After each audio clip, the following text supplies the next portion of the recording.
Selamat datang di penyelaman mendalam kita hari ini. Nah, Anda udah bagi materi menarik nih soal kepemimpinan pedagogis. Spesifiknya konsep pembelajaran mendalam. Misi kita kali ini kita coba ekstrak ya. Gimana sih caranya bikin pengalaman belajar yang lebih kaya, lebih efektif, dan relevan banget buat Anda di zaman sekarang. Siap bongkar bareng? Siap dong. Ini sumber-sumbernya menarik loh. Karena ditekankan banget kalau pembelajaran mendalam itu bukan berarti ganti total metode lama ya. Justru ini soal fusi strategis.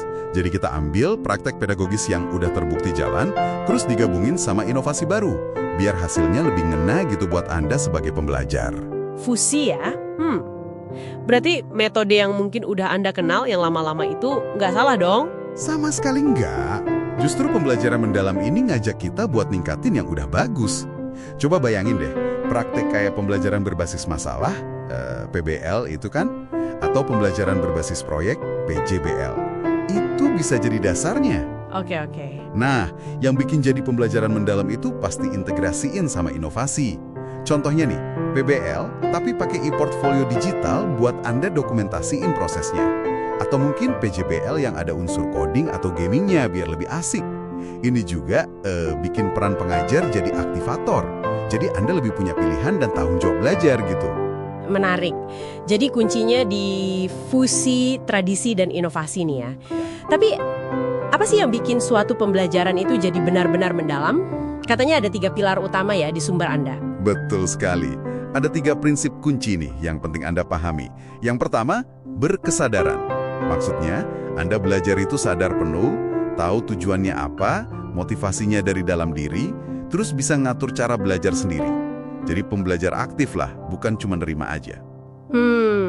Indikatornya bisa Anda rasain sendiri. Jadi nyaman, fokus, lebih terbuka sama hal baru, terus rasa ingin tahunya kuat. Gitu. Oke, jadi soal kesadaran diri Anda sebagai pembelajar ya. Nah, yang kedua apa? Yang kedua, bermakna. Artinya, pembelajarannya itu relevan banget, nyambung sama kehidupan nyata Anda. Entah itu isu personal, atau mungkin tantangan di lingkungan Anda, atau bahkan isu global. Intinya Anda bisa lihat, oh ilmu ini bisa dipakai di sini toh, gitu. Ada manfaatnya. Ini biasanya melibatkan problem nyata dan koneksi ke dunia luar. Iya, koneksi ke dunia nyata ini penting banget ya. Nah, prinsip ketiga, menggembirakan. Ini kedengarannya bagus banget nih, tapi apa sekedar biar seru aja? Kayaknya ada yang lebih dalam deh di sumber Anda. Nah, tepat. Ada temuan menarik nih yang disebut di materi Anda. Ternyata, emosi positif pas belajar itu, secara neurologis bisa nguatin jalur memori loh. Jadi, rasa seneng itu bukan cuma bonus motivasi aja, tapi beneran bantu Anda ingat apa yang dipelajari. Makanya, penting banget ciptain suasana belajar yang positif dan suportif. Gimana sumber ini ngelihat tantangan buat jaga suasana gembira pas Anda sebagai pembelajar lagi pusing sama topik sulit gitu? Pertanyaan bagus itu. Jadi penekanannya itu bukan bikin semua konten jadi kayak mainan, tapi lebih ke menciptakan lingkungan belajarnya yang positif secara keseluruhan. Kayak Anda merasa aman buat nanya, buat nyoba, bahkan buat salah mungkin ya, tanpa takut dijudge gitu. Itu bagian penting dari menggembirakan ini. Kebutuhan dasar Anda terpenuhi lah, dari rasa aman sampai aktualisasi diri. Oke, masuk akal. Jadi lingkungannya ya kuncinya. Nah, udah ada prinsip nih. Terus gimana ini semua jalan di prakteknya? Ada siklus pengalaman belajar gitu ya disebutin? Benar banget. Pembelajaran mendalam itu menciptakan pengalaman belajar lewat siklus 3 tahap. Mulai dari memahami. Ini fase awal, bangun kesadaran soal tujuan, terus Anda aktif nih bangun pengetahuan mendalam yang esensial, aplikatif, ada nilainya dari macam-macam sumber. Oke, bangun fondasi pemahaman dulu, terus tahap mengaplikasi ini gimana cara dorong pendalamannya, biar nggak cuma latihan soal biasa gitu. Nah, di mengaplikasi ini, pemahaman Anda dites di konteks nyata. Anda pakai apa yang dipelajari buat mecahin masalah beneran, bikin keputusan, atau mungkin bikin sesuatu. Bisa sendiri, bisa barengan. Di sini juga aspek implementasi kayak assessment otentik jadi penting. Sumber Anda nekenin itu kan? Jadi bukan cuma tes teori, tapi nilai gimana Anda pakai ilmunya. Kayak lewat proyek atau presentasi gitu. Oh, jadi fokusnya ke aplikasi nyata ya. Terus tahap terakhir, merefleksi. Kalau refleksi, itu pas Anda kayak mundur sedikit, evaluasi proses sama hasil belajar Anda. Apa yang udah oke, apa yang susah, apa yang bisa dibenerin. Di sini juga peran asesmen diri atau masukan dari teman sejawat itu penting banget buat bantu Anda ngatur cara belajar ke depannya biar lebih efektif. Ini soal ngembangin kemampuan regulasi diri Anda. Kedengarannya siklus yang kuat ya, tapi apakah sumbernya bilang ini harus kaku banget urutannya?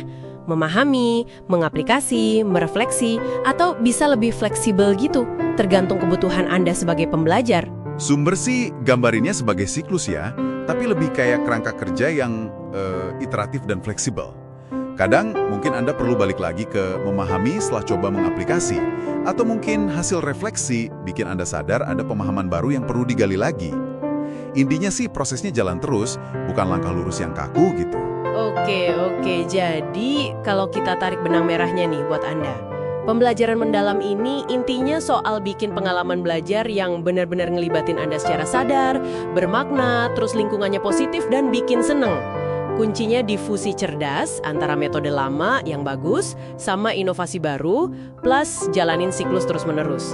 Memahami, aplikasi nyata, terus refleksi buat jadi lebih baik. Tujuannya biar Anda nggak cuma tahu, tapi beneran paham, bisa pakai ilmunya, dan jadi pengen belajar terus. Persis. Nah, sebagai pemikiran akhir nih, sumber-sumber ini kan fokusnya banyak di konteks sekolah ya.